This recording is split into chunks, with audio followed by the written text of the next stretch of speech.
ஜெய் சத்குருநாத் மகாராஜ் கி ஜெய். சுருக்கமாக முடிச்சுக்கிறேன். எங்கள் குடும்பம் வந்து 1927லேருந்து சுவாமிகளுக்கு பழக்கம்.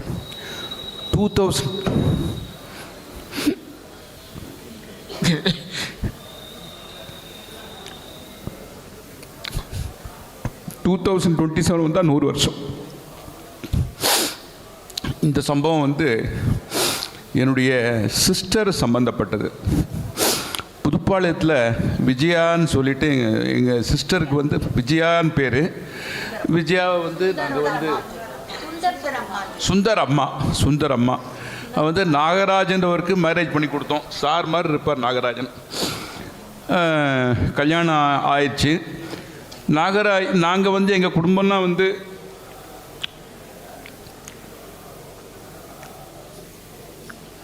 சுவாமிகளுக்கு ரொம்ப பழக்கம், சுவாமிகளோடு ரொம்ப நெருக்கம். நாகராஜனுக்கு வந்து சுவாமிகள்கிட்ட பழக்கமே கிடையாது. இப்படி போவார் வருவார், ஆனால் இது பண்ணலாம். விஜயா ரொம்ப வருத்தப்படுவாள். எங்கள் குடும்பத்தில் வந்து எது பண்ணாலும் சுவாமிகளை கேட்காத பண்ண மாட்டோம். ஒரு தடவை நாகராஜன் வந்து மாலை போட்டுட்டார் சபரிமலைக்கு. அப்போல்லாம் சபரிமலைக்கு மாலை போட்டுட்டா ரொம்ப விரதங்கள் இருந்து ரொம்ப கஷ்டம். இப்பயும் சபரிமலைன்றது இதாக தான் இருக்குது. சபரிமலைக்கு மாலை போட்டுட்டார். நல்ல ஆஜானுபாகுவாக இருப்பார். ஆனால் எங்கள் அம்மாவை மாமி தான் கூப்பிடுவார். மாமி, எனக்கு வந்து நைட் படுத்துட்டா புலி துரத்துற மாதிரி கனவு வருது.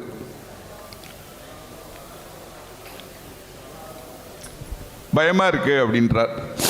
உடனே அம்மா வந்து சுவாமிகள்கிட்ட வரா, இந்த மாதிரி நாகராஜன் மாலை போட்டுட்டான். அப்படியா? யார் கொடுத்தா? யார் உத்தரவு கொடுத்தா? தெரியாது, பண்ணிட்டான் சுவாமி, மன்னிச்சுக்கோங்க. சரி, நீங்கள் தான் வந்து அனுகிரகம் பண்ணணும். சுவாமிகள் கொஞ்சத்தில் நமஸ்காரம் பண்ண விடவே இல்லையா. அதுக்கப்புறம் வந்து சரி, நாகராஜனை அழைச்சிட்டு இங்கே வந்துடுவோம் அப்படின்ட்டுருக்கா. அப்புறம் ஒரு நாள் வந்து அம்மா அப்பா நாகராஜன் நான் எல்லோரும் இங்கே வந்திருக்கோம். அப்பயும் நாகராஜன் நமஸ்காரம் பண்ணுறதுக்கு விடவே இல்லை. அதுக்கப்புறம் வந்து நாகராஜன் வந்து நமஸ்காரம் பண்ணி இது பண்ணுவோடனே அம்மா வந்து தெரியாத நடந்து கொடுத்த சுவாமி, மன்னிச்சுக்கணும் அப்படின்னு சொல்லிருக்கார்.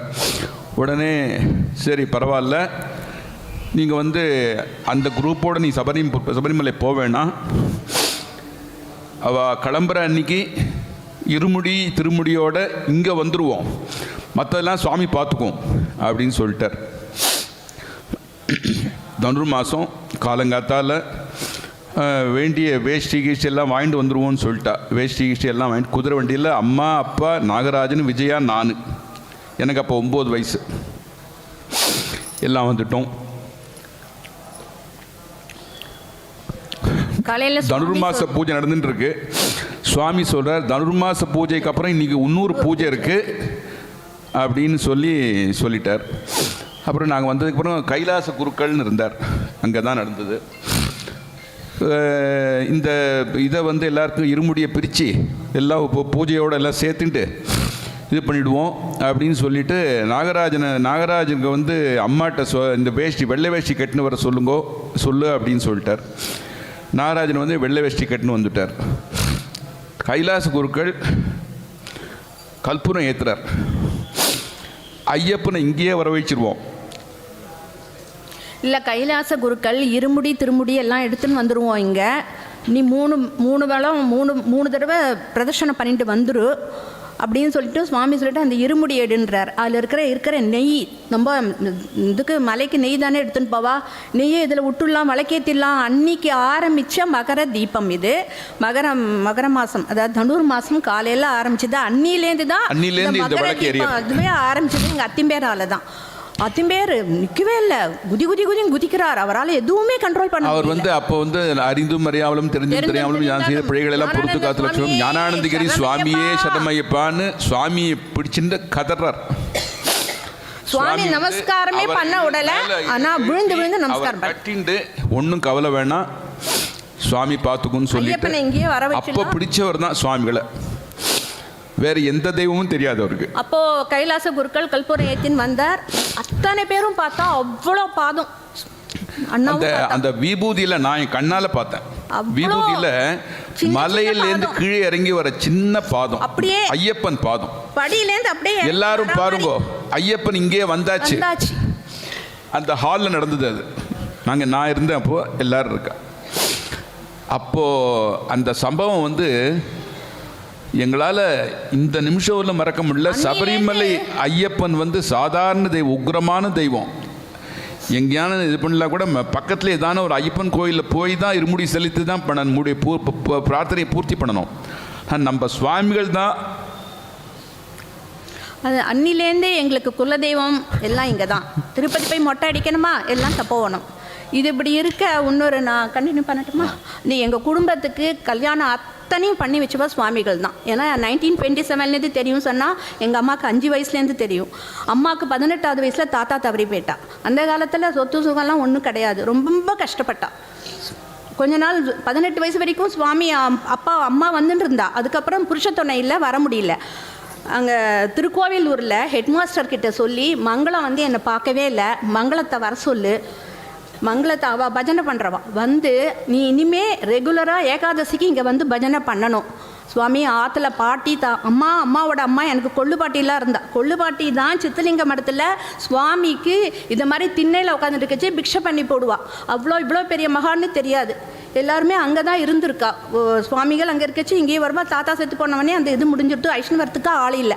அப்போ இந்த கூட்டின்னு வானோடனே ஏகாதசி பஜனை ராத்திரி ஃபுல்லும் நடக்கும். பெரிய பாட்டி துணைக்கி வருவா. அதாவது பாட்டியோட அம்மா அவள் துணைக்கி வருவா. வந்துட்டு வரச்சே சுவாமிக்கு பால் இது சர்க்கரை இது டிகாஷன் எல்லாம் எடுத்துட்டு காலையில் பஜனை பண்ணி சாப்பிட்டுட்டு சில நாளைக்கு காலையில் துவாதச பாராயணம். இங்கே புளிய மரத்தில் அந்த புளியங்காயை எடுத்து பாட்டி இது கசக்கி, இதெல்லாம் என்ன நான் 1950s சொல்கிறேன், கசக்கி சுவாமிக்கு இப்போ துவாதச பாராயணம் முடிச்சுட்டு பாட்டி அம்மா எல்லோரும் போவாள். சில சமயம் ராத்திரி பஜனை முடிஞ்சவொடனே நாட்டு அனாஜராவோ கல்யாணி மாமி எல்லாருமா சேர்ந்து பண்ணுவாள். அவள் அம்மா வந்து கிராஸ் பண்ணி போனோம்.